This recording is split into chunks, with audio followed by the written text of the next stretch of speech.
继前不久美国批准 F-16V 授予菲律宾后，越南方面再度与美国达成新动作，计划购入24架 F-16V 战机，并且美国同时还考虑向越南出售 C-130 大力神运输机。如果相关交易正式达成，将会成为美越两国历史上最大交易案。那么美国为何近期在东南亚密集动作？ F-16V 与 C-130 的到来又对越南等国意味着什么？我们今天就来看一看。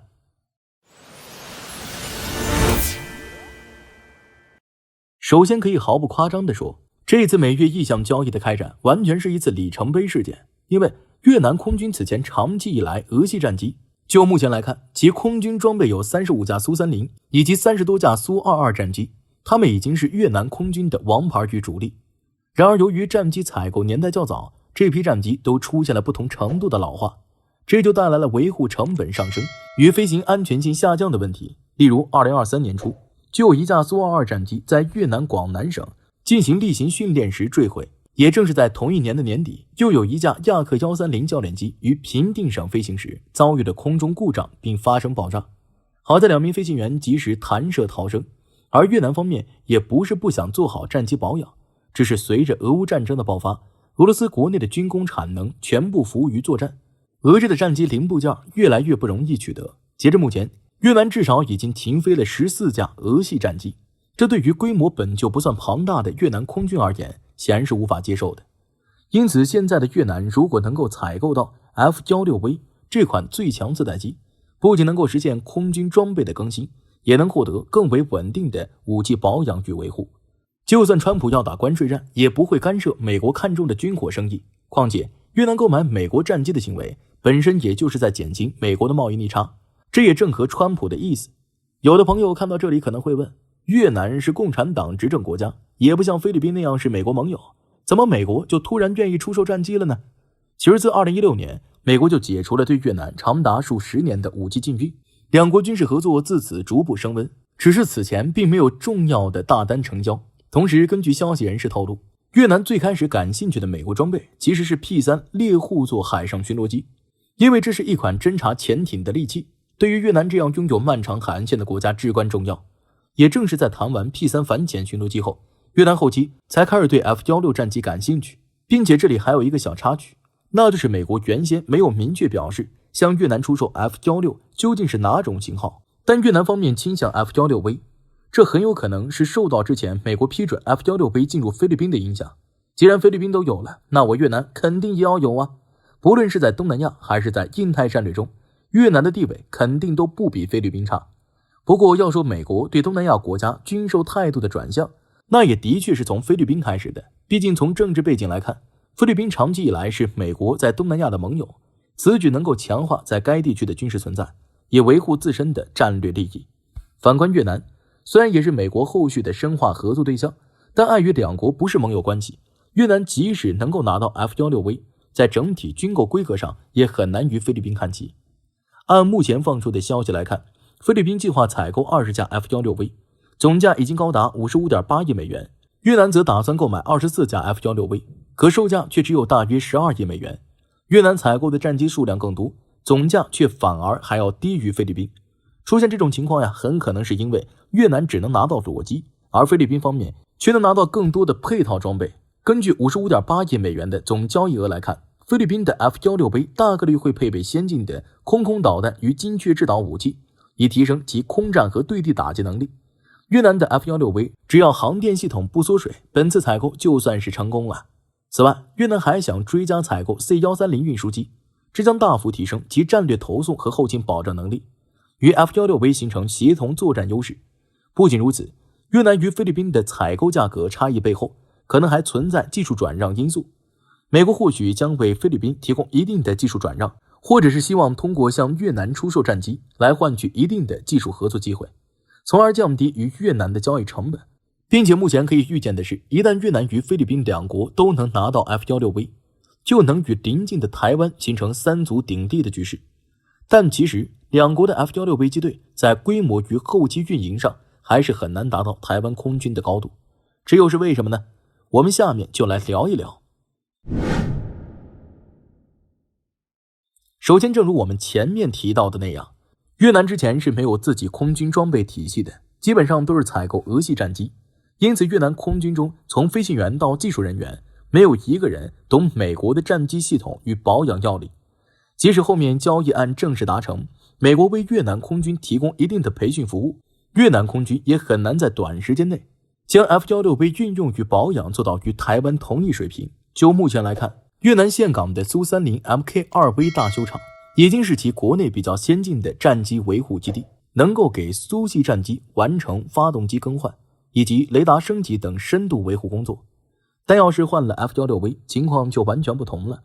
不论是 F-16还是 C-130与 P-3， 在装备维护上都要遵循美国标准，而美系战机的雷达与发动机精密程度显然不是之前的越南俄系装备可以比拟的。越南后期需要引进洛马公司的 AN-USM320A 综合测试设备来协助完成后续战机工况检查操作，但是这种综合测试设备单套设备成本就超过1500万美元，而且我们还不知道美国是否打算将其售卖给越南。如果美国不卖，越南空军的 F-16V 今后可能还需要飞到菲律宾去接受例行维护工作。至于其他专用维护设备，例如 F-110 发动机的内窥镜检测仪、APG-83 雷达信号发射器等设备，可能也会遭遇类似的情况。况且，就算越南空军拿到部分维护设备，空军相关人员也有接受美军的相关人员培训。之前一直接受俄军理念的越南空军，也很难在短时间内就转换过来。俄军此前主打超视距空战加近距格斗的传统空战理念体系，但美国空军现在的主流理念都是网络中心战。越南空军不仅对这种作战体系感到陌生，事实上也没有美国标准的数据链系统提供支持。越南现有的俄防空体系以铠甲 S1 弹炮合一系统与 S300 PMU1 防空导弹为核心，其数据链采用俄式织女芯标准，而 F-16V 的 Link 16数据链如果要启用，就需要与越南的蓝天自动化指挥系统对接。越南后期需要开发专用接口软件，如果要借鉴先前土耳其的经验，那么这样的整合最少需要投入2年时间，以及最少2000万美元的资金。要是美国选择拒绝提供源代码，越南可能还会被迫采用外挂式解决方案。数据链系统是这样，后期到了弹药系统适配上也是这样。我们方才提到过，越南与美国的预期交易额较低，可能不包括配套弹药系统。既然如此，越南现有的俄制 R77中距导弹与 KAB500 制导炸弹很难与 F-16V 适配。越南后期需要另外采购 AIM-120 以及 GBU-54 激光制导炸弹。我们目前尚不清楚美国愿意为越南放开多大的弹药采购范围。如果越南买不到射程160公里的 AIM-120D， 就要去买射程110公里的 AIM-120C5， 并且弹药有了之后，越南空军基地还要为美制弹药改善相关的存储条件。例如 AIM-120 就需要恒温恒湿环境，与俄军弹药差异显著。越南需要新建专用弹药库，单做建设成本约为500万美元左右。与越南相比，菲律宾作为美国盟友，可能会在后期获得更多的制导，但是战力形成时间也不会短。既然如此，两国的 F-16大概需要多久形成战力呢？我们下面根据台湾的经验看一看。此前台湾空军的 F-16V 战机历经6年时间才形成完全战斗力，这一经验揭示了越飞在引入美制战机后将面临的后勤保障难题。不过先用上 F-16V 的台军现在也能为洛马公司与其他国家提供更多的经验，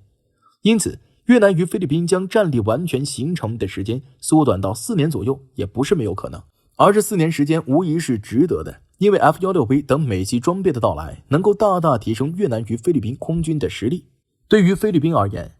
其现役主力战机 FA-50PH 制空时间短，作战半径有限，换上 F-16V 后能实现战力的巨大飞跃。对于越南方面而言， F-16V 配备的 AN-APG-83 有源相控阵雷达，对空中目标的探索距离可达240公里，是越南现役苏30 Mk2V 战机 N001VE 型机械扫描雷达的 1.7 倍，后者探测距离只有140公里，并且 F-16V 的雷达支持边搜索边跟踪模式，可同时锁定16个目标，并击中其中4个。反观苏30 Mk2V 的 N001VE 仅能同时跟踪10个目标，并攻击其中的2个。更为关键的是 F-16V 的雷达能够通过结变频技术将抗干扰能力提升5倍，这在海上复杂电磁环境中能够显著增加战机生存概率。而对美国来说，越来越多的东南亚国家开始使用 F-16，也是对美国印太军事网络的成功加密，是完善其在南海分布式作战节点布局的重要举措。此前，美国已与澳大利亚和英国建立了奥库斯联盟，旨在加强美国及其盟友在印太地区的军事存在与地区影响力。